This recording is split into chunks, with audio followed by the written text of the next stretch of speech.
Good evening, ladies and gentlemen. I'm meadsyreplays. Welcome back to the channel. In today's video, we are going to talk about the Centurion 5-1, the RAAC, and how I think how this tank is so underrated. I absolutely love this tank, and I think it deserves more credit than people actually give it. Like, the more I play this tank, I think the first time I played it I wasn't too keen on it, but the more and more I play the tank, the more and more I love the tank. So the Centurion 5-1, of course, it's got a nice turret, it's got a nice DPM, the speed's pretty good. If you like the Action X's and stuff like that, then you will probably like this. Of course, it doesn't quite have the reload of the Action X, which is like a few seconds. This has a 5.3 second reload. Now, I do run it with I think not calibrated shells, but of course, if you run it with rammer, you'll up that DPM if you get it with the calibrated shells. I would probably run it with calibrated shells, if I'm honest, because your reload isn't that big, so it wouldn't make too much of a difference. But this is definitely a tank to have in your garage, honestly. Like, you can bounce a lot of things. You can bounce more shots than you would actually think. Like, you'd be surprised at how much you can bounce on this turret. So as I've said, the more I play the tank, the more I do love it. Now, I do use this tank when I'm playing ratings. It's pretty good tank for ratings, if I'm honest. You can see here, I mean, apart from that bounce there, the penetration is absolutely fine. You can make do with what it is, but you don't have no armor other than your turret, so do bear that in mind. But when Wargaming do sell the tank, it doesn't come that expensive. It's affordable, and definitely it is a tank that I think is worth having in your garage. So we're just going to have a couple of games. I'm going to have a game, then we're going to have watch a replay on someone that just plays it absolutely fantastic. Now, you do have the gun depression to go with that turret armor as well, so do bear that in mind. Try and get on a ridge. So I believe the tank is actually Australian. It is down for a British tank, the Dingo, the Centurion Dingo, as some might call it, with the camouflage, as you can see there, the RAAC Dingo. I think that's a great name, the Dingo. Let's play the Dingo. So yeah, I mean, it definitely deserves more credit than it currently gets. You can see we've bounced 530 damage so far. Now, I'm going to ignore that Pharaoh at the moment, because I want to go for the Tiger. He's the one that is capping the base, and he's not looking at me. So I want to focus as much as I can for this Tiger 2. I think the Tiger 2 is more dangerous than the Pharaoh there. So I wanted to go for him as much as I can, and then go for the Pharaoh. I've still got a really good amount of hit points. I've already done 2.1k damage. So at this point, I'm thinking, you know what?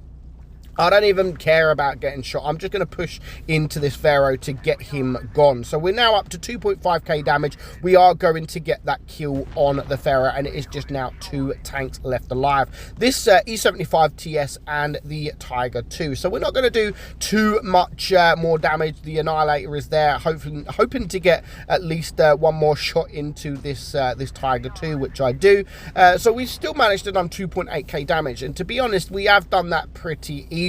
And now it's just a 4 versus 1. I don't think I'm going to get there in time to get the shot. The 53 TP does take the kill, but we got that damage very, very easily. We still managed to get some block damage on top of that as well. So if you do get it, like, do try and get on a ridge, because the ridge do really work. If you can get a map like Mines in the middle, or Dead Rail, do go to for the middle side of that. Try and get on that ridge and use the gun depression that it's got. So here we're going to watch a really, really good game, like a really good game. Unfortunately, it doesn't quite end in how this guy was hoping, but he showcases just how good this tank can actually be when you put it in the right situation. And you got to remember, you do have that DPM. Now, this guy is running it with the rammer, so his reload is only 4.9. I was running it with calibrated shells just to get more pen.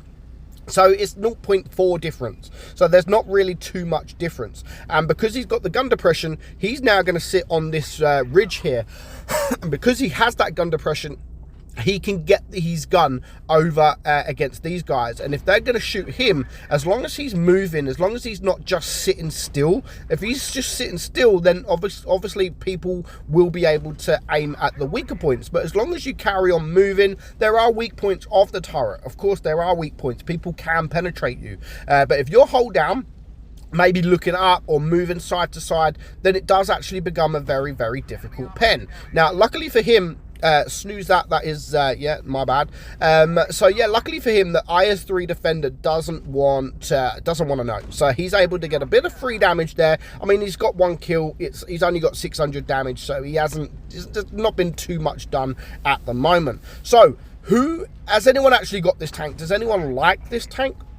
I'd be happy to know. I'll be like, let me see your reactions. Do you guys like the tank as much as me? Because like I said, I didn't used to like the tank, and it's not a tank that I really worry about if I do come up against it. You can see here that he can get penned. You can get penned nice and easy if you're on a flat ground one-on-one. Then yeah, you're not going to bounce too much. But if you can get yourself on that ridge and you're moving your turret, if you're going backwards and forwards, then it does really become a difficult pen. And people don't really know that too much. Like, they just think it's an easy pen, it's an easy tank. But yeah, I mean, like I said, the more I play it, the more I enjoy it, and it is a tank that I do often go to when I am playing tier 8. However, obviously there is such thing as an Action X, which I do think the Action X is much better than this in pretty much almost every way. So of course, if you do have an Action X, then yeah, you could sit there and think, am I really going to play the Centurion 5-1 if I've got an Action X? Now, from money point of view, if you've got an Action X and you haven't got too much money to waste, or if you haven't got too much gold to waste in the game, then yeah, I would probably say that there's no point buying this tank if you do have an Action X, because the Action X is, in my opinion, one of the best tier 8 tanks. But yeah, this is very, very close to the Action X. Very, very close. You know, it's got that DPM. It's got everything that you want it to have. You know, it's got the speed. The speed's okay. The DPM's okay. The penetration's okay. So everything really about the tank is actually okay. It is down as a British tank. Of course, it's not really a British tank. It is an Australian tank. And you can really bully these guys. If you know they're on a reload, you can really, really bully them. So he's now got a few kills. It is a 3 versus 4. Now, he's on 4.2k damage already. He's only got half of his hit points left, and there are quite some healthy tanks out there. Of course, the Tiger is very low hit points, so he does need to focus on that Tiger. So you can see he has actually bounced 500 damage, and if he hadn't bounced that damage, then he would be pretty much dead right now, and he does manage to take care of that Tiger. And yet again, another bounce from this IS-5. So he's now on 4.7k damage and 900 blocked damage, but I think he's going to need a bit more of these blockage damage, because he's now a 1 versus 3 and he is a one-shot. So he should be able to take out the IS-5 before the IS-5 reloads, and he is just about going to do that to bring his damage now up to 5.5k damage. But there is still a lot of work left to do. Now, he is a 2-shot to this RU, but of course he does need to take care of the RU-251. He's got good DPM. Of course, he's got good speed, and yet again, another block damage. So unfortunately, if that RU wasn't there, he would have maybe even been able to take out the VK, but the RU pretty much suicides there. So he's on 5.8k damage. Now, if he gets maybe one more block, now he's not really in the right position. He can just about see them. If he can bait a shot just like he does now, he can actually attack this guy. If he attacks this guy, unless he bounces, he would have been able to reload both 2 shells before this VK reloads his shot. So now, unfortunately, the VK100 would have reloaded. So if he can he can't quite get the hatch on this VK. It's literally a 1 versus 1. The VK is still 2 shots, and he's just going to get there. And that was actually a nice shot from the VK. He just managed to get there, but unfortunately, it doesn't pay out for him. But 6,000 damage. He still managed to get 6,200 damage. And that is what this tank is actually capable. It's basically a cheaper version than the Action X, but it is still very nice. Hope you enjoyed the video, guys. I'm Meadsy. I'll catch you all soon. Bye-bye.